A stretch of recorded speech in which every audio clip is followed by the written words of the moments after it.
wabarakatuh. Waalaikumsalam warahmatullahi wabarakatuh. Waalaikumsalam warahmatullahi wabarakatuh. A'udzubillahiminasyaitonirrajim. Bismillahirrahmanirrahim. Alhamdulillahirabbil alamin wa bihi nasta'inu 'ala umuri dunya waddin. Wassalatu wassalamu ala asyrofil anbiya'i wal mursalin sayyidina Muhammadin wa alihi washabihi ajmain amma ba'du. Yang terhormat Ketua Umum HMI Cabang Jember Komisariat Al-Fatih. Yang terhormat Ketua Bidang Pemberdayaan Perempuan HMI Cabang Jember Komisariat Al-Fatih. Yang terhormat jajaran pengurus dan teman-teman yang insya Allah dari calon penghuni surga. Pertama, marilah kita panjatkan puji syukur kepada Allah Subhanahu wa Ta'ala yang telah melimpahkan hidayahnya kepada kita semua sehingga kita dapat diberikan kesehatan dan rohani sehingga bisa berdiskusi pada kali ini dengan ekofeminisme dalam post development and post growth dalam keadaan sehat walafiat. Kedepannya, salam semoga tetap terlimpahkan kepada baginda kita Nabi besar Muhammad SAW yang telah membawa kita dari zaman kegelapan menuju zaman yang terang benderang di Islam. Mari kita buka acara istri pertama ini dengan bacaan salam bersama. Bismillahirrahmanirrahim.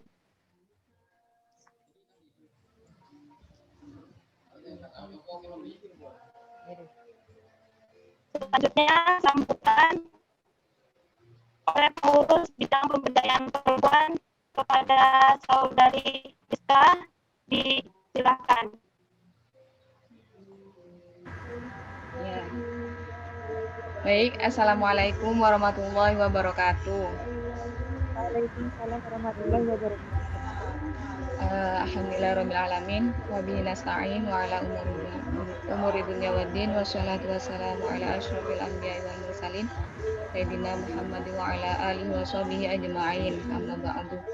Sebelumnya mau tanya, suara musik kedengeran apa enggak ya? Dengeran kok, kedengeran. Oke. Sebelumnya saya ucapkan terima kasih kepada teman-teman yang telah hadir, khususnya kepada pemateri, yakni Ayunda kita, Ayunda Sinta Lestari, selaku Ketua Umum Kohati Cabang Jember. Jadi untuk pengantarnya sih, kalau saya cuma ngasih sekelumit aja ya. Jadi kalau berbicara ekofeminisme ini kan berangkat dari tema ekofeminisme, post development and post growth. Jadi kalau terjemahannya itu maksudnya oleh adik-adik udah paham ya. Kalau terjemahannya itu ya tentang pembangunan serta pertumbuhan dari ekofeminisme. Jadi terkait dengan ekofeminisme ini merupakan dua gabungan dari ekologi juga feminisme. Jadi kalau berbicara ekologi maka berbicara lingkungan. Nah, untuk feminisme mungkin lebih kepada peran perempuan, perjuangan perempuan terhadap lingkungan itu sendiri. Jadi kepada ketidakberdayaan, ketidakadilan terhadap lingkungan, dan mungkin kita bakalan berbicara apa yang akan kita berikan kepada lingkungan. Selain itu juga akan kita akan berbicara juga selain kita yang kita berikan ke lingkungan, maka lingkungan juga akan memberi apa kepada kita gitu. Untuk lebih lengkapnya saya serahkan kepada pemateri kita yang udah dari tadi kebasahan. Jadi saya langsung saja pada Ayunda Sinta, dipersilahkan. Baikkan, terima kasih. Assalamualaikum warahmatullahi wabarakatuh. Waalaikumsalam warahmatullahi wabarakatuh.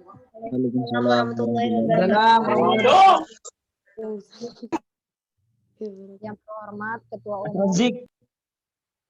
Yang terhormat Ketua Umum HMI Cabang Jember Komisariat Al-Fatih, yang saya hormati bidang pemberdayaan perempuan, yang saya cinta dan sayangi seluruh adinda Himpunan Mahasiswa Islam. Assalatu wassalamu ala asrofil anbiya'i wal mursalin wa ala alihi wa sahbihi ajma'in. Amma ba'du. Pertama-tama, marilah kita panjatkan puja dan puji syukur kehadiran Allah Subhanahu wa Ta'ala atas berkat rahmat serta hidayahnya. Kita masih diberi kesempatan bisa bercengkrama dalam keadaan sehat walafiat pada malam hari ini. Kedua kalinya, salat serta salam kita curahkan kepada junjungan kita Nabi besar Nabi Muhammad SAW yang telah membawa kita dari zaman jahiliyah menuju zaman yang terang benderang, yakni agama Islam. Sebelumnya cek suara dulu, apakah suara saya terdengar dengan baik? Halo? Jelas. Terdengar tuh. Iya jelas. Iya jelas tuh. Oke, ya. Sebelumnya saya mohon maaf ya, Dek ya. Keterbatasan saya walaupun ngisi kajian malam ini dengan banyak kekurangan kayak gitu. Karena ini masih di perjalanan juga ya. Mohon maaf. Oke.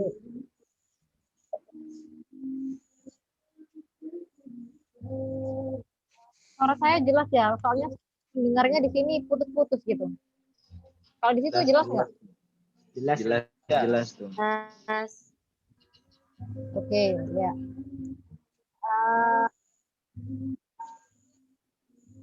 Ekofeminis.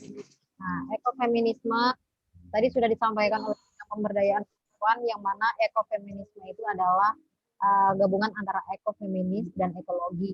Jadi ketika kita berbicara tentang ekofeminis, nah ekofeminis itu adalah suatu paham tentang keterkaitan antara perempuan dan alam semesta, terutama dalam ketidakberdayaan dan ketidakadilan perlakuan pada kedua istilah ekofeminisme pertama kali. Nah, itu diperkenalkan pada tahun 1974 oleh Franz. Nah, kemudian ketika kita berbicara ekofeminis dan ekologi itu sebuah paham ilmu dan juga teori yang menjelaskan tentang alam dan lingkungan. Nah, kita sebagai manusia dalam menjalani kehidupan di dunia, manusia tidak dapat terlepas dari alam dan lingkungan sekitarnya. Dari alam, manusia mendapatkan sumber makanan, bahan sandang, pangan, bangunan, dan semuanya. Dan itu terjadi di alam. Nah, kemudian lingkungan. Nah, lingkungan adalah sebagian dari alam. Nah, kita sebagai perempuan, sebagai manusia yang berjenis kelamin perempuan, adalah bagian dari alam tersebut. Nah, kemudian alam memiliki banyak sulfur yang beraneka macam, yaitu yang bisa diperbarui dan tidak bisa diperbarui. Salah satunya banyak hal di dunia ini, ada banyak hal yang bisa diperbarui, yang tidak bisa seperti hutan, air, terus kemudian kebun dan lain sebagainya. Dan bahan-bahan domestik tersebut, nah itu juga menjadi salah satu faktornya, dan menjadi salah satu faktor yang ada di alam itu sendiri. Bagaimana seorang manusia, khususnya ketika kita berbicara tentang feminis, tentang perempuan, bagaimana seorang perempuan itu bisa hadir di tengah alam dan kehidupan. Karena bagaimanapun caranya, ketika kita berbicara tentang ekofeminis, maka di situ kenapa bisa sampai tahap itu, ada awal mula yang mana itu terjalan dari sosial dan politik. Nah, salah satu sejarah dari ekofeminis itu adalah sosial dan politik. Nah, sosial dan politik itu munculnya ekofeminisme. Bagaimana seorang perempuan bahwa seorang perempuan itu hadir di daerah sosial. Nah, di daerah sosial ini yang mana mereka itu mulai merasa terancam dalam alam dan lingkungannya. Sudah mulai dieksploitasi, terus kemudian hutan-hutan sudah mulai ditebang, terus kemudian banyak tambang-tambang yang sudah mulai rusak, dan di situ mereka itu mulai melakukan suatu pergerakan-pergerakan. Nah, saya itu ada salah satu gerakan perempuan itu yang dari Cipco, kalau nggak salah ya Cipco, dan dia itu melakukan sebuah gerakan yang mana perempuan-perempuan di sana itu memeluk pohon. Nah, memeluk pohon itu yang melakukan itu hanya untuk salah satu bentuk pembelaan dari seorang perempuan itu untuk melindungi alam tersebut. Nah, di waktu itu hutan mulai akan ditebangin, dan itu salah satu bentuk perlawanan dari seorang perempuan. Dari seorang perempuan-perempuan di masa itu, mereka memeluk pohon-pohon yang ada di hutan yang akan ditebang-tebangin oleh kontraktor dan lain sebagainya, dan mereka itu mulai memeluk semua pohon-pohon agar tidak ditebang. Dan ada gerakan juga yang mereka lakukan hanya untuk tidak terjadi perusakan di dalam lingkungan tersebut. Salah satunya tadi itu mau dengan cara memeluk pohon, terus kemudian menanam 1000 pohon, terus kemudian sabuk hijau yang ada di Kenya yang telah menanam lebih dari 2 juta pohon selama 10 tahun. Dan bagi perempuan itu akan menjadi aset terbesar bagi anak cucunya. Nah, di situ. Jadi banyak proses-proses yang terjadi pada masa itu hanya untuk bagaimana mereka itu melakukan sebuah perlawanan. Nah, ekofeminis ini hadir dalam hal tersebut. Dalam hal tersebut mereka itu menggunakan segala upayanya untuk membentuk perlawanan mereka sebagai penyelamatan kayak gitu. Nah, kualitas dan kesejahteraan hidup manusia itu tidak dapat dipisahkan dari kondisi alam dan lingkungan. Tempat hidup, berbagai masalah alam dan lingkungan hidup yang ada terakhir di dunia ini. Nah, jadi ada laporan juga.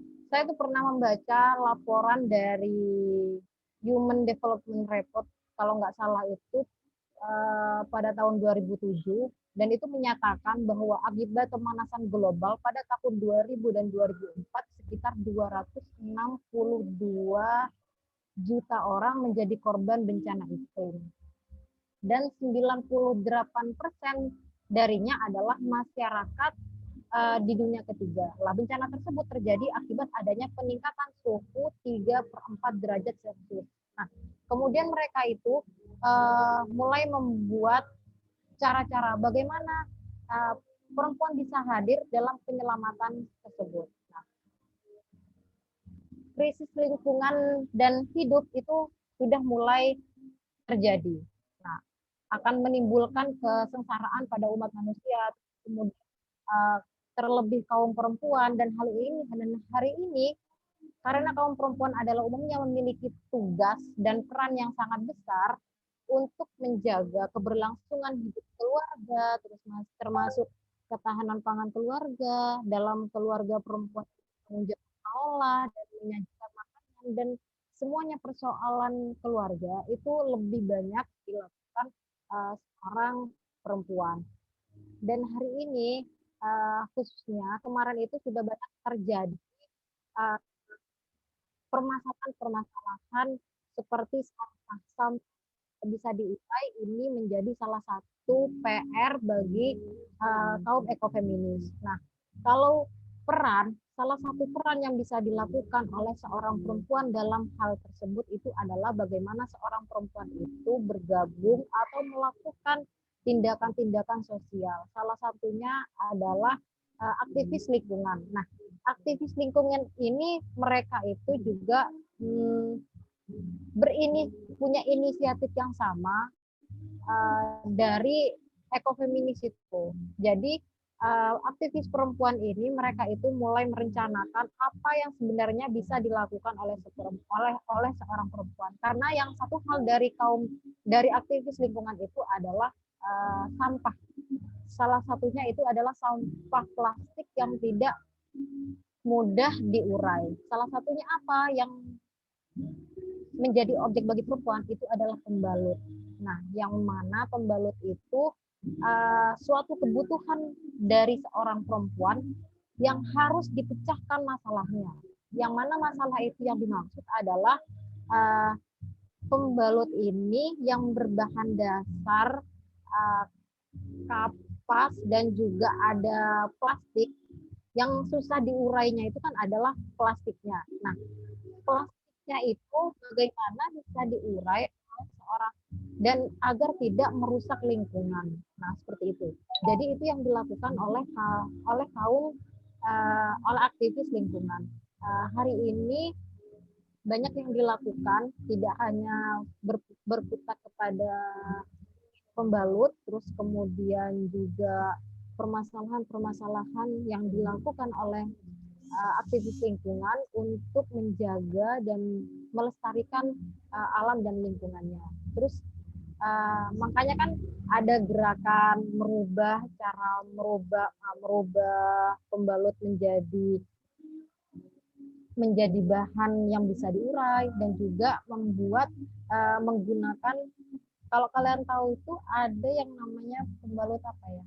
Pembalut dari kain, dan itu yang hari ini mulai diproduksi, tetapi tingkat pemasarannya itu masih belum bisa melampaui pembalut-pembalut yang lainnya. Nah, karena mungkin itu secara pasar, secara ekonomi, dan juga secara politiknya. Gitu. Dan itu masih menjadi PR oleh aktivis perempuan yang mereka itu yang bergerak oleh ekofeminisme juga gitu. Terus kemudian ekofeminis ini dikenal oleh The Outbound. Nah, itu 10 tahun berikutnya 1987. Kemudian dipopulerkan oleh Karen G. Warren melalui tulisan yang berjudul Feminist and Ecology. Nah, yang dipublikasikan melalui apa itu ya? Kalau nggak salah, ada salah satu jurnal. Saya pernah membahas jurnal itu, jurnal khusus untuk perempuan yang memang membedah terkait perempuan dan lingkungan gitu. Karena perempuan hari ini adalah tingkat populasi ya, mungkin bisa dikatakan tingkat populasi. Nah, tingkat populasinya itu juga lebih ada beberapa dan dibanding laki-laki, jadi mereka itu memiliki peran yang lebih banyak. Nah, kayak gitu. Jadi salah satu aliran pemikiran gerakan feminis atau ekofeminis itu memiliki karakteristik yang sama, yaitu menentang adanya bentuk-bentuk penindasan terhadap perempuan yang disebabkan oleh sistem. Nah, sistem-sistem ini banyak yang dipengaruhi, ada salah satunya sistem patriarki, terus kemudian sistem budaya, terus kemudian sistem-sistem yang dia itu memang berusaha untuk mengeksploitasi alam.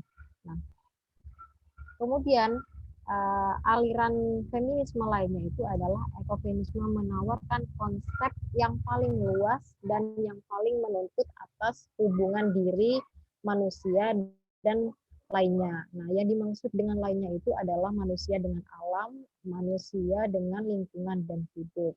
Nah, ekofeminisme itu memahami hubungan bukan manusia dengan manusia saja, tetapi lingkupnya itu lebih luas lagi. Nah, bagaimana seorang manusia itu bisa memberikan manfaat atau memberikan kehidupan kepada lingkungan dan alamnya. Nah, karena alam ini yang akan menjadi kehidupan bagi anak cucu dan bangsanya. Makanya kenapa kaum kaum gerakan perempuan ekofeminis dan ekologi ini mereka itu memiliki satu tekad yang sama, terus kemudian memiliki peran yang sama untuk mencapai tujuan tersebut. Nah, kayak gitu.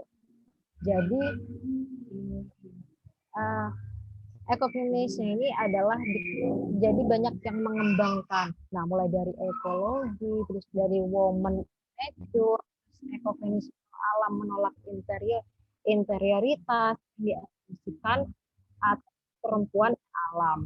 Nah, serta superioritas yang diasumsikan laki-laki dan kebudayaan. Jadi mereka itu tidak mengimbangi antara superior dan interior kayak gitu. Jadi mereka itu memiliki tugas yang sama, peran yang sama, laki-laki dan perempuan punya tujuan yang sama untuk menjaga alam dan lingkungannya. Nah, ekofeminisme alam memandang bahwa perempuan itu setara terhadap barangkali lebih baik daripada kebudayaan laki-laki. Jadi ada step yang membedakan antara perempuan dan laki-laki seperti itu. Jadi bergeraknya itu juga untuk melawan dari patriarki. Nah, kayak gitu. Kalau patriarki itu kan lebih kepada budaya yang mengebelakangkan seorang perempuan dan lebih mengedepankan seorang laki-laki seperti itu. Terus kemudian ekofeminisme sosial itu berusaha menghilangkan penekanan terhadap hubungan antara perempuan dan alam. Nah, ada beberapa pemikir ekofeminisme sosial dan ketika beda, nah itu menjadi salah satu pendorong juga bagaimana ekofeminisme ini menyatukan hal tersebut dari feminis dan ekologi. Dalam hubungan antara alam terus dengan perempuan. Nah, Karen Warren itu menyatakan bahwa ada keterkaitan penting antara operasi terhadap perempuan dengan operasi terhadap alam. Terus kemudian pemahaman terhadap alam dan keterkaitan ini adalah penting untuk mendapatkan pemahaman yang memadai akan operasi. Nah, jadi keterkaitan antara perempuan dan alam itu sangat kuat dan tidak bisa dipisahkan. Bagaimana mereka itu melakukan kegiatan-kegiatan melalui bidang sosial, budaya kealaman, dan juga hal-hal entah itu dari politik dan lain sebagainya. Hanya tujuannya itu adalah untuk alam dan lingkungan. Ya, terus, halo? Moderator, suara saya masih terdengar dengan ini jelas? Masih. Oh iya. Ini masih ada waktu penjelasan atau kayak gimana? Masih ya, lanjut ya. Iya tuh. Oke, jadi perkembangan ekofeminisme itu dilandasi dari beberapa faktor. Yang pertama ada faktor sosial politik, terus kemudian ada faktor relasi antara gerakan feminis dan gerakan ekologi. Nah, gerakan feminis ini adalah gerakan terlebih dahulu pada uraian hakikat feminisme itu sendiri. Nah, karena yang menyinggung dan mengkaji akar historis feminis dan perkembangan perjuangan akan kehilangan semangat historisnya. Jadi ada suatu keterkaitan antara gerakan feminis dan gerakan ekologi, yang mana gerakan ini itu memiliki tujuan yang sama. Nah, ketika gerakan feminis itu adalah gerakan sosial, politik, dan ideologi yang memiliki tujuan yang sama, yaitu untuk mendefinisikan,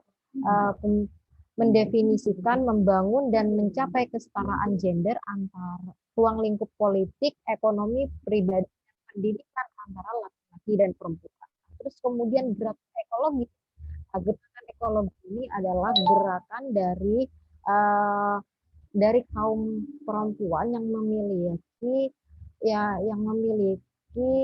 sebuah konsep dan memiliki tujuan bagaimana makhluk hidup ini bisa hidup dan juga menikmati alam dan juga lingkungannya. Nah, berangkat dari suatu historis yang mana mereka itu sama-sama merasa tertindas.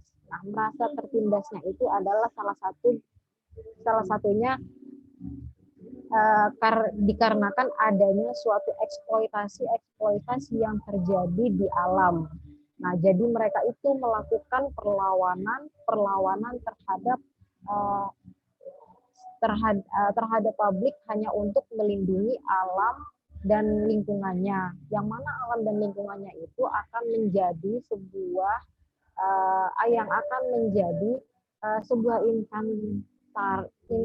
investasi masa depan bagi anak cucu dan keluarganya masih yang akan mendatang.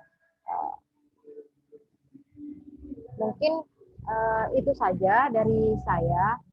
Selebihnya kita bisa diskusi. Ya, moderator. Iya, terima kasih Ayunda. Untuk selanjutnya mungkin ada pertanyaan dari para kohati. Tapi suara saya ini terdengar jelas atau tidak ya? Jelas, Yunda. Oke, ya itu pengantar terkait ekologi, terus kemudian feminis dan juga keterkaitan antara keduanya. Ya. Ya, untuk yang lain mungkin ada yang ditanyakan?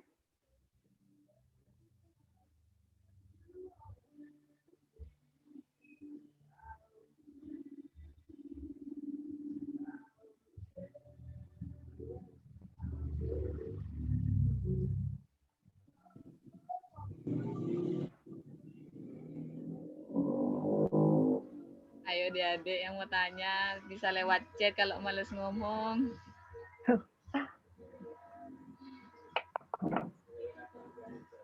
Kalau enggak, ini yang perempuan ada berapa sih? Semuanya yang ikut 14 tuh. Ya, ada 14. Mungkin satu-satu dulu, satu-satu mengutarakan apa sih feminis yang mereka ketahui kayak gitu. Boleh.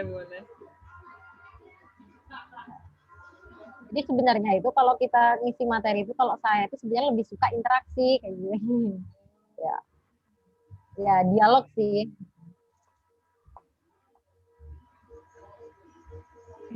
Elmi mungkin mau ngomong.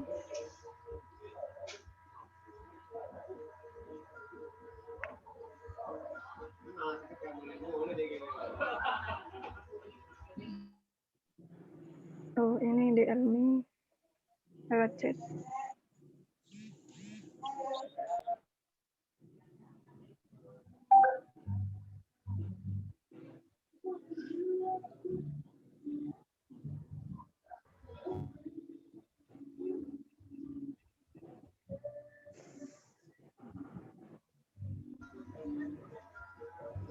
Moderator bisa dibacakan pertanyaan.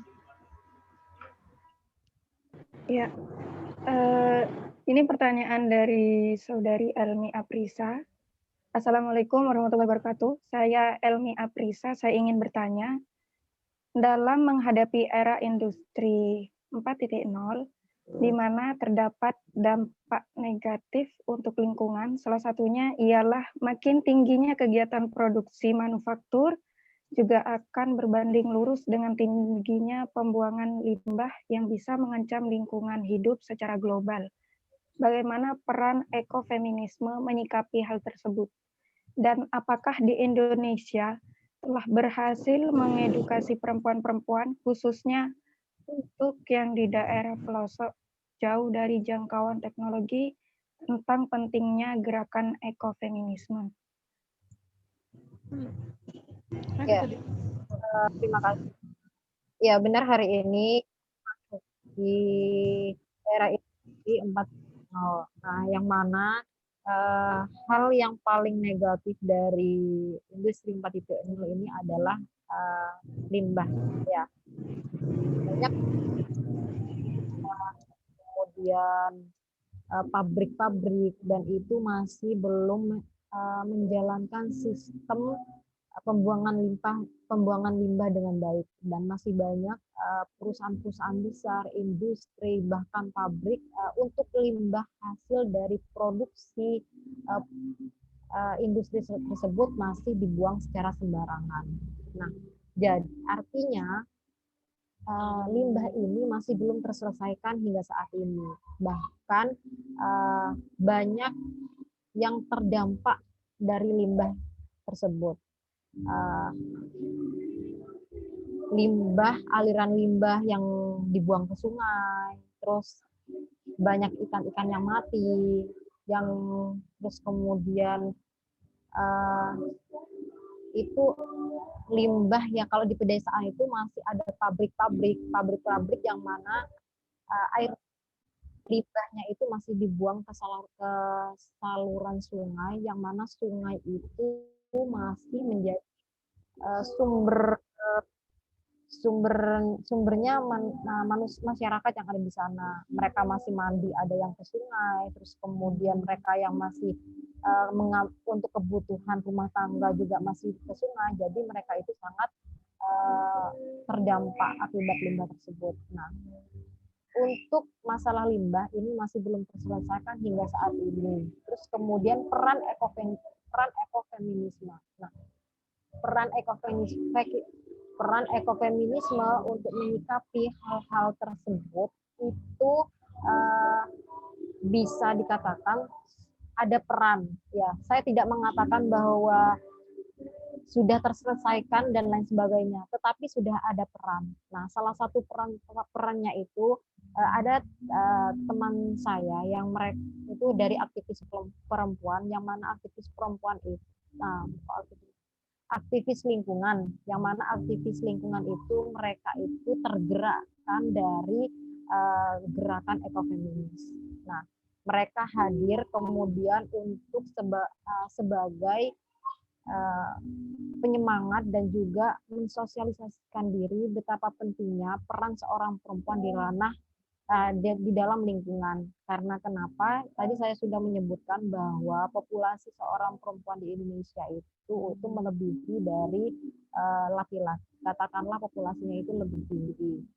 Terus kemudian peran perempuan itu karena hasil atau banyak kegiatan domestik itu banyak diolah oleh perempuan. Saya tidak mengatakan bahwa itu adalah perempuan, tidak, tapi banyak yang dilakukan oleh perempuan, mulai dari rumah tangga, dan mereka itu banyak yang mengatur hal tersebut. Nah, jadi gerakan ekofeminisme itu masih stagnan dan juga masih belum terjalan dengan baik. Nah, karena kenapa tidak terjalan dengan baik? Karena banyaknya faktor-faktor dari internal itu sendiri. Salah satunya kurang kesadaran dari masyarakat itu sendiri. Terus kemudian banyak hal sih. Salah satunya saya pribadi hari ini juga masih mengawal di salah satu kecamatan, salah satu desa yang ada di Kecamatan Jember untuk menangani terkait sampah yang selalu menjadi limbah di sungai, karena berdekatan dengan pasar yang mana aktivitas masyarakat ketika sudah berdagang, walaupun tidak berdagang, banyak aktivitas masyarakat ketika selesai aktivitasnya membuang hal tersebut ke sungai, dan itu sampai saat ini sudah berjalan 2 tahun lebih itu masih belum terselesaikan. Nah, jadi gerakan ekofeminis untuk menyikapi alam tersebut juga masih belum final. Terus kemudian dan apakah di Indonesia telah berhasil mengedukasi perempuan terkait edukasi. Nah, untuk edukasi perempuan mahasiswa, khususnya untuk yang ada di daerah pelosok jauh dari jangkauan teknologi, tentang pentingnya gerakan ekofeminisme itu juga masih belum. Saya katakan itu juga masih belum. Tetapi perlu digarisbawahi bahwa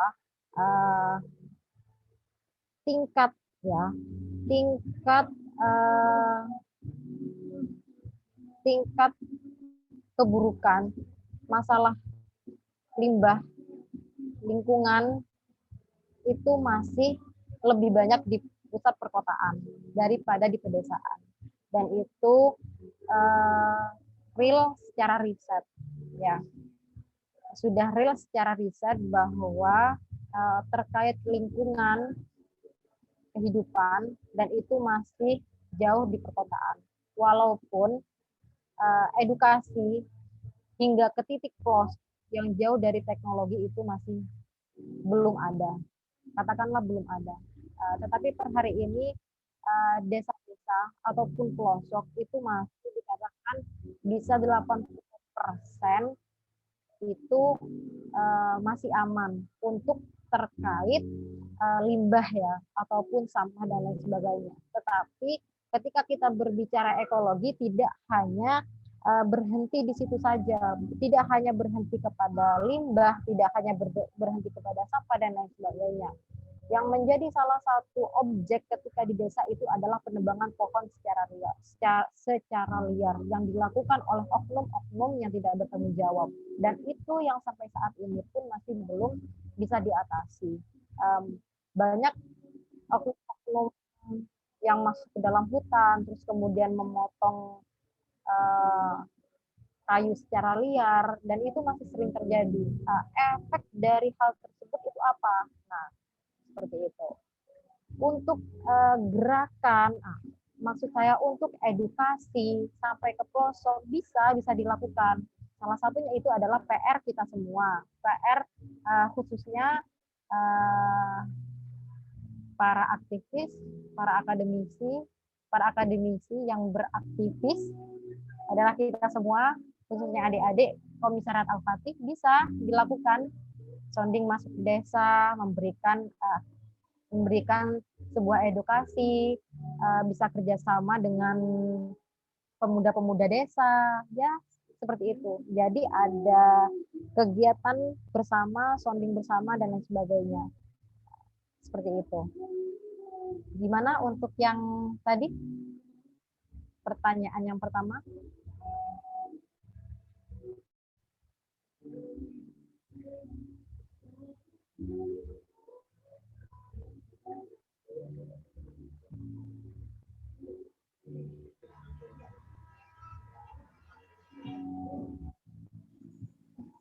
Udah cukup katanya tuh. Itu okay. Ada lagi. Ya.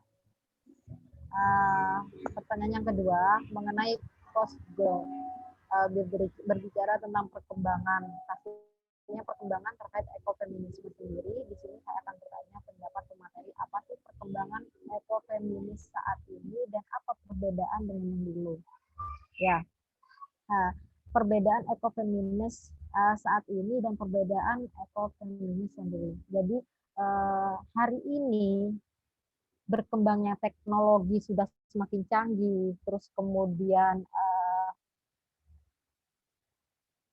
kemudian keterlibatan pemuda, anak muda itu yang sudah menduduki pendidikan itu juga sudah tinggi. Nah, kalau dulu tingkat pendidikan seorang pemuda itu kan masih rendah. Nah, masih rendah. Dan hari ini kita sudah tidak ya bisa dikatakan sudah tidak rendah lagi ya. Walaupun masih ada pelosok-pelosok tertentu yang masih belum tersentuh terkait pendidikan. Tetapi hari ini kita sudah pemuda-pemuda, baik laki-laki ataupun perempuan itu sudah mengenyam pendidikan sampai kepada perguruan tinggi. Jadi perbedaannya hari ini itu adalah meningkatnya suatu pergerakan-pergerakan. Nah, banyak aktivis-aktivis dan itu melakukan gerakan-gerakan yang dia itu yang mengacu kepada gerakan ekofeminis tersebut. Nah, salah satunya ya kalau nyata yang di Jember itu ada aktivis lingkungan. Nah, itu ada nyata kalau gerakan aktivis lingkungan itu sudah dilakukan. Nah, penggeraknya ini adalah bukan teman-teman ya, juga pernah bekerja sama sih dengan Kohati cabang Jember kemarin, dan hari ini gerakan aktivis lingkungan itu mereka itu sudah melakukan ini botol-botol aqua. Nah, botol-botol aqua itu yang berbahan plastik mereka itu kumpulkan jadi satu, terus kemudian mereka olah. Nah, itu adalah salah satu poin. Nah, kalaupun adik-adik ingin mengikuti hal tersebut, ya, ingin mengikuti gerakan-gerakan tersebut yang secara real dan secara nyata, nanti saya bisa bantu untuk mengkomunikasikan kepada aktivis perempuan. Nah, salah satunya ya nanti kalau kalian itu mau buat apa, atau kalian itu ingin ikut langsung, nah seperti kayak kemarin itu aktivis lingkungan itu lagi ngumpulin sampah-sampah, bukan sampah sih, khusus plastik ya, kayak itu botol-botol tadi, dan itu ketika ada sudah berapa dan itu dinominalkan ternyata, dan itu salah satu nominal itu kalau saya tanya ternyata itu adalah suatu cara mereka itu untuk menarik perhatian. Artinya menarik perhatian hari ini memang membutuhkan strategi-strategi tertentu untuk mengajak kaum muda khususnya untuk bergerak dalam hal itu. Kalau memang ada sisi politiknya sih. Sisi politiknya apa? Yaitu siapa yang dapat botol tadi, ya mereka berikan nominal. Nah, kayak gitu. Itu adalah salah satu cara. Ya nggak apa-apa walaupun awal didasari hal tersebut. Nah, tapi secara perlahan kita akan belajar. Oh iya, ternyata dari botol yang bekas ini kita bisa jadikan sesuatu. Nah, mereka itu kemarin kalau nggak salah buat paving, kalau nggak salah ya. Buat paving. Nah, mereka olah sendiri. Terus kemudian mereka lakukan. Nah, artinya menjadi ramah lingkungan beneran gitu. Akhirnya mereka itu suka bergerak di dalam hal itu. Nah, kalau dulu itu karena minimnya sumber daya manusianya, jadi hanya orang-orang tertentu yang memang dari hati, dari pikiran yang memiliki gerakan tersebut. Tapi perkembangan hingga per hari ini SDM mulai meningkat, banyak aktivis-aktivis yang sudah tergerakkan, mereka bergabung ke dalam wadah-wadah, salah satunya komunitas-komunitas, ya ada aktivis lingkungan dan aktivis lainnya, yang mereka itu memang fokus bergerak kepada peduli lingkungan untuk meramahkan lingkungan itu. Seperti itu.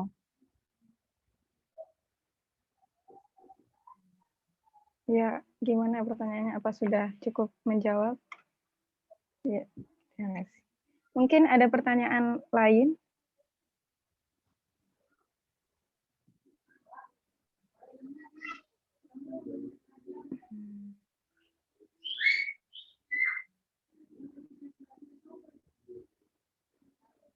Nggak ada pertanyaan?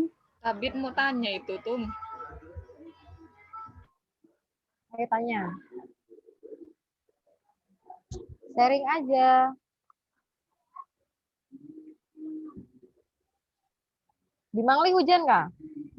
Apa adik-adiknya lagi dingin semua ini ya? Terus tuh. Di rumah hujan tuh. Kehujanan tuh. Mencari wifi saya. Hujan masih di luar ya, yang penting di dalam masih semangat semua. Ya, siap tuh. Bu Kabin mau tanya tuh itu belum. Rodeka Sivias.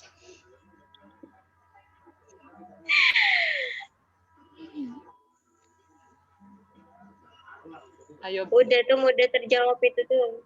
Oh. Ya, nanti bisa deh kalau mau buat agenda bareng sama aktivis perempuan itu bisa. Setuju saya tuh. Ya.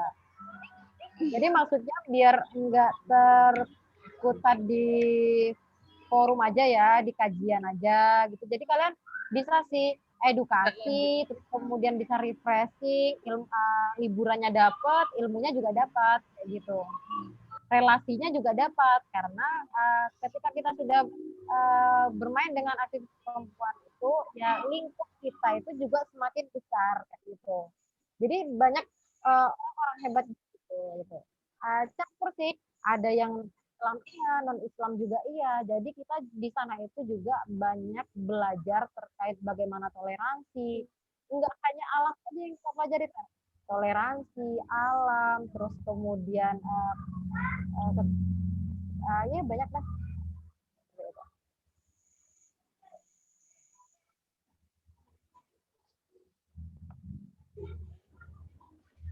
Deriska nggak mau tanya? Mau tanya saya itu, diperbolehkan moderator? Silakan. Ya, begini tuh, mau curhat aja sih. Jadi kan kalau berbicara ekofeminisme itu kan kayak terlihat sepele dan terkesan garing gitu tuh pembahasannya. Maksudnya kering sudah pembahasan lama gitu kan. Nah, menurut Tum Sinta nih gimana sih? Maksudnya seberapa penting materi kayak gini bagi perempuan sendiri? Terus gimana sih nambah semangat mereka buat gimana ya, melek sama materi keperempuanan, terlebih lagi kayak ekofeminisme ini kan sekarang ini banyak banjir tuh. Nah, peran Kohati juga itu gimana tuh? Terima kasih. Ya. Jadi yang pertama nih ya, pertama biar pembahasan ekofeminis itu nggak garing gitu ya. Jadi kita itu memang harus karena ekofeminisme itu kan kita ekofeminisme itu adalah suatu gabungan ya, maksudnya satu keterkaitan antar feminis dan ekologi ya. Kalau kita udah berbicara feminis, saya rasa adik-adik Kohati ini sudah semua terkait feminis. Nah, yang selanjutnya ekologi. Nah, bagaimana ekologi itu adalah suatu konsep dan suatu acara konsep bagaimana berbicara alam dan lingkungan.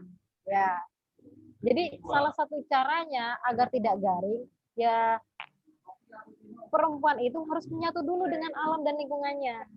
Nah, jadi di situ nanti akan muncul. Nah, kita perlihatkan nih salah satu contohnya ya. Kita hari ini melihat fenomenal apa ya, ketahanan pangan. Nah, ketahanan kalau kita itu kaji benar bagaimana ketahanan pangan di Indonesia, nah itu akan sampai kepada ekologi. Nah, hari ini 2021 bagaimana banyak lahan produktif yang itu sudah dialihfungsikan kepada besi, beton, mall, perumahan dan lain sebagainya. Terus kemudian yang seharusnya tanah produktif itu yang bisa terlihat asri, hijau, banyak padi, dan hari ini yang nampak di depan mata itu bukan tumbuhan itu lagi, tetapi rumah-rumah bertingkat, mal-mal bertingkat, terus perusahaan-perusahaan dan industri dan lain sebagainya. Dan ketika kita itu sudah menyatu dengan alam, bahwa ada rasa nanti, ternyata alam hari ini seperti itu. Jadi apa yang bisa kita lakukan ketika kita melihat fenomena seperti itu? Ya, kalau Deriska ingin menggugah hati dan pikiran adik-adik agar bisa melihat ada ketertarikan terkait keperempuanan, berbicara ekofeminisme yang tadi itu katanya garing dan lain sebagainya. Coba sesekali itu dikasih video atau film yang berkaitan kerusakan alam kayak gitu ya. Ada salah satu kerusakan alam itu kita bisa mengambil salah satu yang di Kalimantan yang hari ini sudah gersang, yang mana dulu penuh dengan pepohonan, hutan, hari ini sudah menjadi seperti padang yang bolong-bolong dan itu isinya adalah limbah. Nah, seperti itu. Kemudian bagaimana mereka itu melihat fenomenal hal tersebut? Dan hari ini yang di Riau, terus yang di mana banyak banget pelosok-pelosok di negeri kita yang awalnya itu sangat asri, perkebunan dan lain sebagainya itu sudah menjadi pemandangan yang sangat tidak enak dipandang. Kita melihat bagaimana ikan-ikan mati terdampar hari ini itu hanya persoalan karena limbah. Dekatkan dulu hati dan pikirannya dengan alam. Nah, ketika hati dan pikiran dan alam itu sudah menyatu, maka kita akan hati dan pikiran itu sudah mulai tergerakkan untuk alam itu sendiri. Ya, seperti itu Dek Rizka, kalau dari saya pribadi. Ya tuh. Berarti adik-adik ke hati boleh ya tuh menggabung di aktivis lingkungan mungkin gitu kan ya.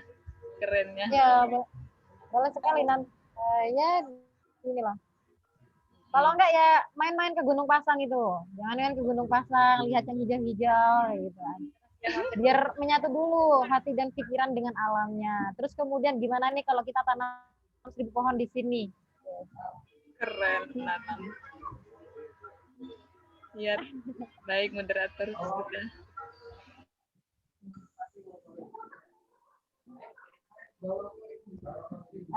Ini ya, terakhir dari saya ya. Kalau kita membahas tentang ekofeminisme, jadi enggak cukup di teori, gitulah. Kalau teori, yaitu tadi hanya garing, gitu.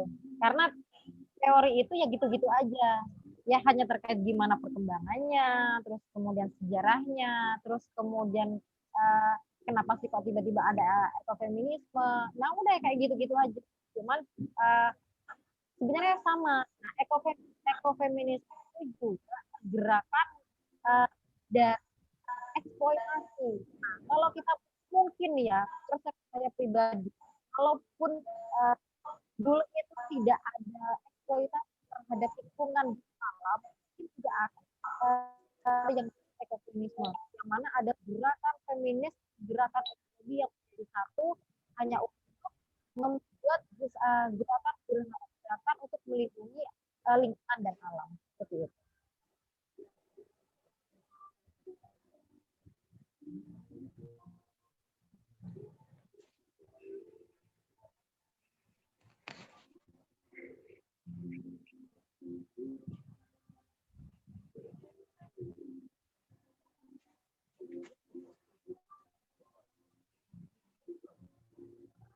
Gimana dari Rizka? Cukup tuh, cukup. Ya. Nah, moderator. Ada yang lain? Ya, mungkin ada yang lain. Tum, saya mau tanya Tum. Moderator boleh tanya nih. Ya, Dek. Sebenarnya ini hal yang sepele aja ya Tum. Kita kan sebagai perempuan, kita berada di ruang lingkup yang banyak gitu. Kalau memang mau kita beraktivis di lingkungan. Nah, kita kan mempunyai peran ganda sebagai perempuan. Kalau memang mau benar-benar kita beraktivis di lingkungan. Gimana ya Tom ya caranya kita untuk bisa meningkatkan kita apa ya Tom? Meningkatkan kita di lingkungan itu sendiri, sedangkan kita mempunyai peran ganda. Kan kita sibuk ya Tom, kita itu gak bisa apa ya membagi waktulah seumpamanya. Nah dari masyarakat yang kita tahu itu banyak yang tidak sadar dalam hal itu. Gimana tuh seumpamanya kita ingin meningkatkan kesadaran mereka gitu tuh. Terima kasih. Sama-sama. Boleh tanya balik dulu ya sebelum saya jawab. Yang pertama, tadi Devia menyebutkan bahwa kita itu punya peran ganda. Apa sih yang disebutkan, yang dimaksud dengan peran ganda sama perempuan itu?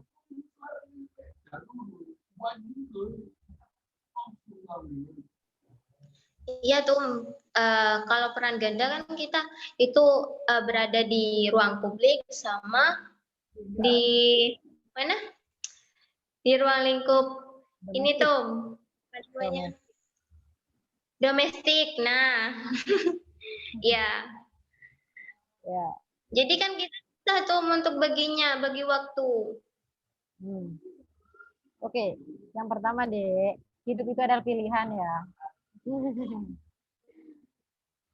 Ya, hidup itu adalah pilihan. Nah, peran perempuan, peran perempuan itu ya hanya putri, istri, ibu, dan anggota masyarakat. Itu adalah perannya. Terus kemudian ranahnya baru mempunyai dua ranah. Ada ranah domestik dan ranah publik. Nah, ranah domestik dan ranah publik ini jangan dianggapkan bahwa ini adalah peran ganda. Kalau peran ganda itu sama halnya bahwa kita itu double, ya. Misalnya begini nih, kalau anggap domestik dan publik itu adalah peran ganda, dimiliki oleh orang perempuan itu memiliki dua peran sekaligus yang dijadikan satu, seperti itu. Nah, sementara ketika kita berbicara domestik nih ya, urusan domestik, misal masak, terus kemudian menjaga anak, terus kemudian mengurus rumah tangga, mengurus istri, dan lain sebagainya, persoalan domestik itu apa ya? Itu adalah kewajiban. Ya. Itu adalah kewajiban. Nah, terus kemudian ranah publik ini adalah aktivitas. Ya. Jadi apapun kegiatannya, jangan sampai tumpang tindihkan antara satu dengan yang lainnya. Jadi kalau kalian itu mengibaratkan publik dengan domestik itu peran ganda, kalau kita gambarkan terhadap ke bidang P3A atau bidang PP dan Kohati. Gitu. Contohnya itu LK1. Ya. LK1 itu sebenarnya bukan program kerja, tetapi adalah tanggung jawabnya yang memang harus dilakukan. Gitu. Nah, sama deh kalau kita mengibaratkan dengan hal publik dan domestik. Gitu. Sama nih kayak bidang PP dan bidang dan Kohati, itu bukan mereka itu memiliki peran ganda, bukan, tetapi mereka itu punya hal yang sama kayak gitu. Jadi kalau domestik dan publik ini jangan dianggapkan peran ganda agar tidak menjadi suatu beban pada seorang perempuan itu sendiri. Bagaimana cara mengaturnya? Atur saja sebaik mungkin. Kalau katanya di meme itu, atur aja bagaimana baiknya. Kayak bercanda ya. Jadi bagaimana sih kita harus mengaktualkan itu semua? Nah, hidup kita itu Dek, ketika kita berbicara domestik dan publik, maka masih ada sisi kemasyarakatan. Nah, sisi kemasyarakatan bahwa kita ketika kita di rumah, kita itu ya kembali lagi kita ya hadir bersama keluarga, bersama tetangga, juga masyarakat dan lain sebagainya. Anggap saja di samping rumah, di samping kanan, depan, belakang di rumah kita itu adalah anggota masyarakat. Nah, kita nggak selamanya ada di luar untuk bekerja, tetapi ada waktu kita pulang. Nah, pagi-pagi, semisal Devia, pagi-pagi Devia, subuh sudah keluar rumah untuk nunggu kaki lima, mau belanja sayuran dan lain sebagainya. Dan di situ juga ada perempuan atau ibu-ibu. Secara otomatis atau secara tidak sadar, dan kita itu sudah melakukan suatu konsep bermasyarakat di situ. Nah, suatu bermasyarakat di situ kita itu bisa menyelingkan dan juga sekaligus mengedukasi persoalan lingkungan, persoalan alam. Nah, biasanya itu kenapa perempuan itu hari ini menjadi salah satu faktor utama. Nah, faktor utamanya karena secara tidak sadar bahwa perempuan itu memiliki peran yang sangat fleksibel deh, tanpa diminta terkadang mereka itu sudah melakukan sesuatu hal. Nah, tanpa, kalau sama halnya kita berbicara politik ya, tanpa mereka itu melakukan aktivitas politik ataupun berkecimpung di dalam dunia politik, tetapi secara tidak langsung keseharian kita sudah melakukan suatu politik gitu. Ketika kita berbicara politik itu jangan terlalu tinggi. Hari ini kita bernegosiasi nih sama tukang sayur, sama aja. Itu adalah suatu strategi politik bermasyarakat secara kecil. Jadi nggak ada kata, nggak ada waktu untuk kita itu salah satu memberikan edukasi kepada tetangga, untuk memberikan edukasi bahwa betapa pentingnya sih kita itu terhadap alam dan lingkungan. Bisa ya dilakukan sambil arisan, sambil belanja, ketemu sama tetangga. Oh iya, ada kumpul-kumpul ibu-ibu nih. Ya apa kalau kita ini Jumat melakukan Jumat bersih? Oh iya, ya kan? Jadi hal-hal sederhana sih sebenarnya, Dek, ya. Melakukan sederhana, kita buat kreativitas nih, buat kreativitas atau buat tempat sampah yang paling unik kah, atau apakah, atau dilombakan per rumah, per dusun dan lain sebagainya. Nah, banyak hal-hal yang sangat positif ataupun itu sebenarnya sangat sederhana. Kayak kemarin ya, misal di KKN melakukan satu lomba buat tempat sampah per dusun atau per rumah, sama kayak gitu. Jadi secara tidak langsung kita sudah melakukan edukasi bagaimana pentingnya menjaga alam dan lingkungan. Salah satu caranya, salah satu caranya itu yaitu tentang mengatasi ramah lingkungan di rumah tangga, kayak gitu. Oke, terima kasih. Ya.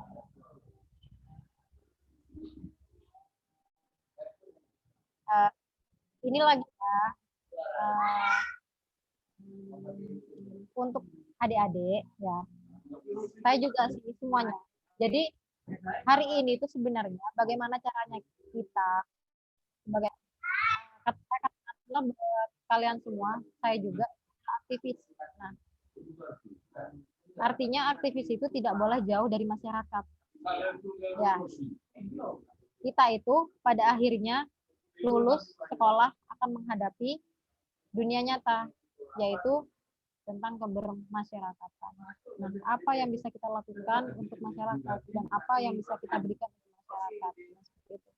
Terkadang polemik hari ini itu mahasiswa keluar dari rumah, dia itu kuliah jauh, terus kemudian balik lagi ke rumah, sampai ke rumah dia itu merasa jadi orang asing, ya kan? Nah, jadi orang asing, mereka juga nggak tahu apa yang mau dilakukan, sama tetangga juga nggak tahu, kenal dan lain sebagainya. Itu sebenarnya konsep yang salah. Jangan sampai itu. Justru kalian itu adalah mahasiswa, kalian itu yang paling apa ya, yang memiliki nilai lebih lah. Ya, mungkin ada tetangga kalian atau adik siapa yang tidak bisa melanjutkan kuliah karena keterbatasan ekonomi dan lain sebagainya, atau karena rasa semangatnya yang kurang, tetapi kalian ada di posisi saat ini. Kalianlah yang harus memberikan warna di desa, minimal di desa ataupun di dusun, minimal di kanan kiri depan belakang masyarakat, itu aja. Jangan sampai jauh kepada masyarakat. Yaitu. Nah, kalau kita berbicara alam dan lingkungan, ini adalah salah satu cara yang paling mudah dilakukan oleh kita mulai saat ini.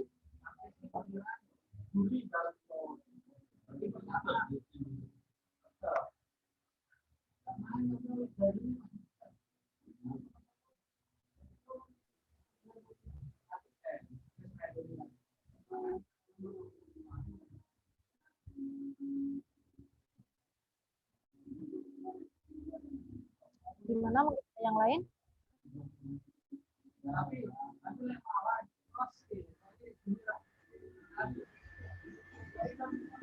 Ya, Tum, ini ada sanggahan dari saudari Heni.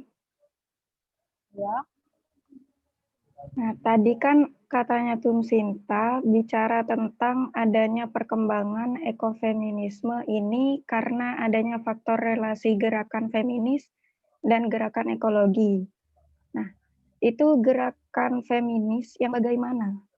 Kan gerakan ekofeminisme ini belum kuat pengaruhnya di kalangan feminis Indonesia. Seperti itu. Oke, jadi gerakan feminis itu mereka itu gerakan feminis dan gerakan ekologi itu memiliki tujuan yang sama, sama-sama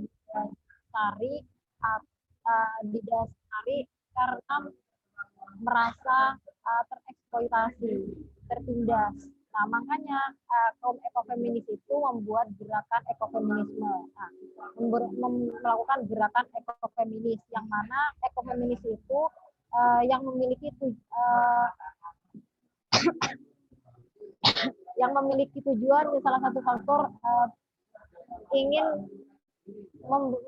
kesetaraan antara laki-laki dan perempuan, laki-laki dan perempuan di dalam ranah pendidikan, terus kemudian ekonomi, politik, pribadi, dan sosial. Nah, karena kenapa? Karena kaum feminis itu merasa tereksploitasi dan tertindas dengan adanya budaya patriarki di masa itu. Makanya kaum feminis ini membuat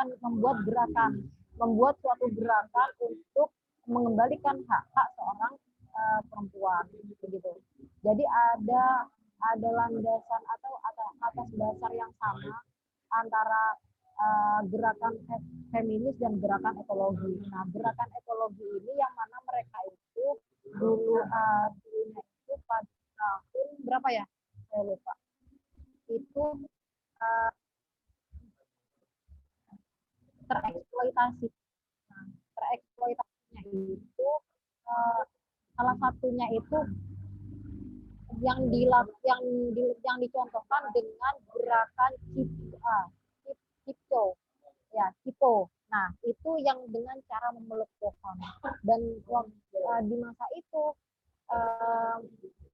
gerakan ekologi ini dieksploitasi terkait alam dan lingkungan. Jadi mereka itu membuat gerakan tersebut untuk melindungi alam dan lingkungannya. Nah, jadi karena didasari atas dasarnya itu sama antara gerakan ekologi dan gerakan feminis. Jadi mereka itu membuat suatu gerakan hanya untuk melindungi seperti itu.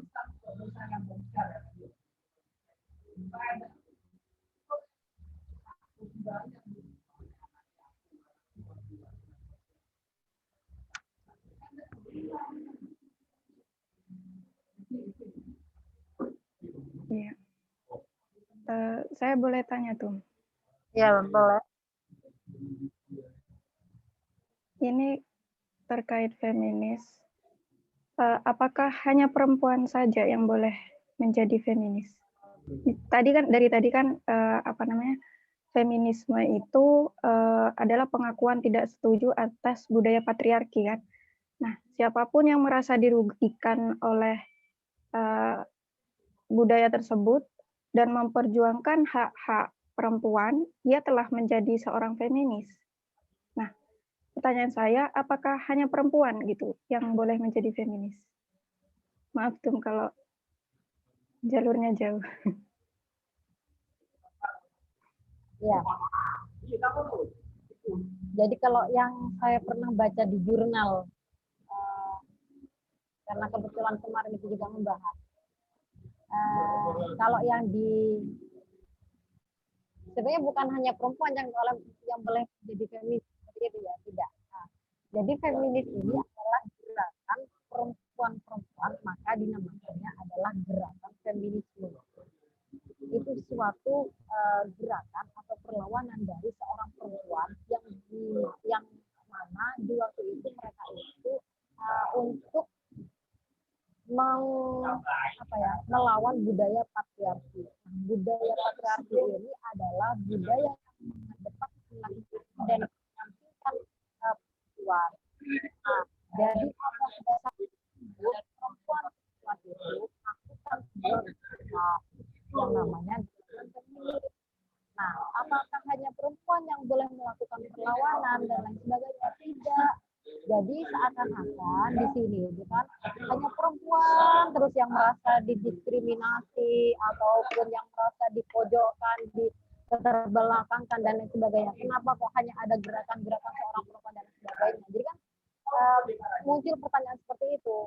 Nah, padahal laki-laki pun sama. Jadi bisa aja nih ada laki-laki yang dia itu merasa dieksploitasi ataupun dilecehkan dan lain sebagainya. Bagaimana nasib mereka seperti itu kan ya.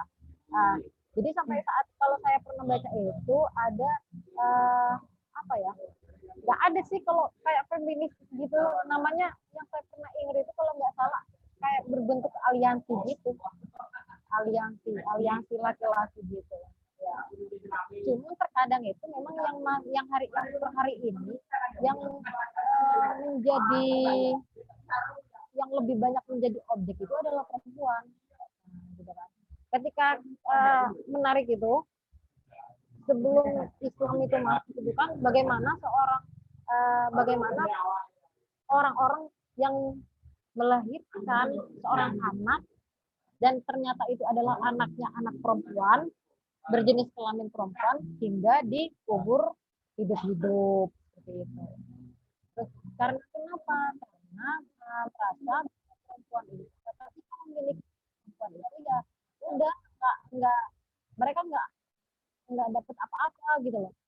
Karena nanti ketika besar khawatir mereka anak perempuannya itu nanti dijadikan budak, terus kemudian dijadikan budak, terus kemudian dinikahkan, terus ketika menikah mereka itu udah seperti itu saja, jadi merasa tidak akan berkembang gitu loh, seperti itu.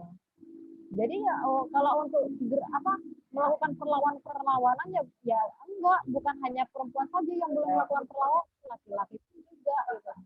Karena juga hari ini ya juga banyak yang kalau kita berbicara pelecehan sih sebenarnya pelecehan itu tidak hanya terjadi oleh perempuan saja, tetapi laki-laki itu juga ada yang dilecehkan. Gitu. Cuma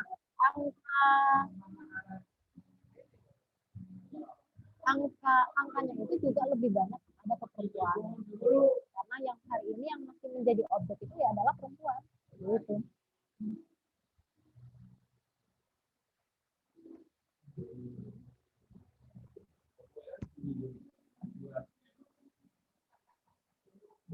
Nah, iya tuh.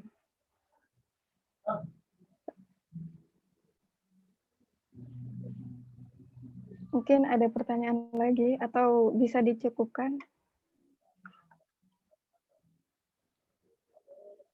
Saya cukup, moderator. Sudah, moderator. Ya, nanti kalau kurang bisa ke rumah ya. Siap, siap, Tung. Sherlock langsung.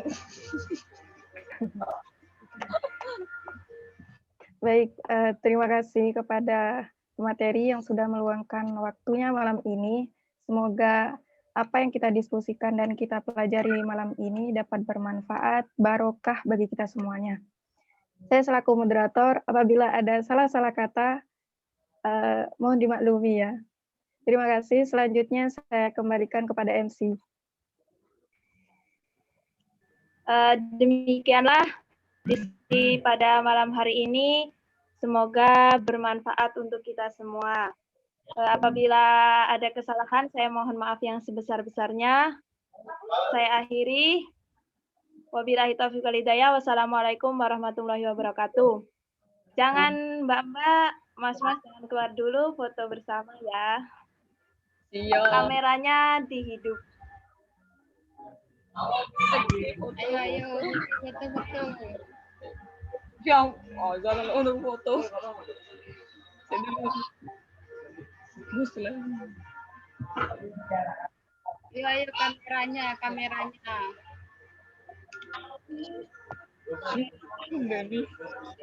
Udah deh. Saya belum, Mak. Saya belum. Kalau Henny, bilang 1, Henny. 2, 3 mulai, saya belum. Ayo, Henny sama Elmi belum buka. Saya nyari kerudung itu. Hamba Allah res apa sih? Boh, sorry Lagi di luar, maaf sih. Di luar.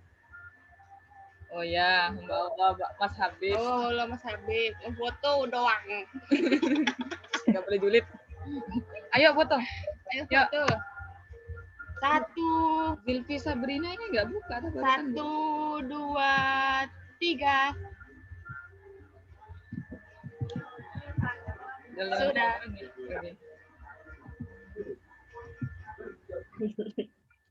Udah. Betul bebas. Makasih ya. Waktunya. Maaf ya.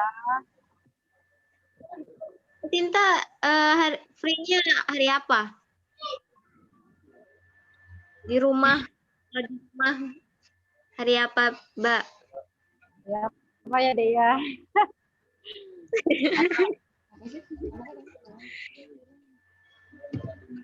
Minggu depan insya Allah deh, minggu depan. Ya, free. Di depan ya. Tuh saya mau namu. Ya, insya Kita meluncur Iya tuh mau. nanti kalau saya free saya kabari ya. Kalau enggak ya kalian chat aja. Kadang saya takut khawatirnya lupa atau di luar dan lain sebagainya. Nah, siap tuh. Oke. Itu jalan. Aktif lingkungan. Saya izin live dulu ya. Iya tuh, dipersilakan. Terima kasih banyak tuh. Ya, terima kasih, Basi. Assalamualaikum. Waalaikumsalam. Muslim. Waalaikumsalam. Mus. Halo, Terima kasih Makasih ya, adik-adik. adik-adikku udah hadir. Terima kasih adik-adik. Love you. Iya, Mbak. Terus mana tuh? Ute semangat, makasih Ute. Sekarang Ya, Elmi, tidak Elmia. keren Ute, pertanyaanmu keren. Mantap. Mau kok terang kalau gini? Bukan deh, aku Di lagi mana? keluar dulu. Di telepon ada Mak sama Mas Alus, Denny. Ya, jalan. Ya. Del, Elmi, makasih. Assalamualaikum. Elmi makasih. Elmi nggak mau buka kamera tadi Elmi. Iya, Perempuan cewek aja semua, ini cewek si Elmi. semua. Wah, dasar. Zoom-nya masih lama nih. Mbak, kode wes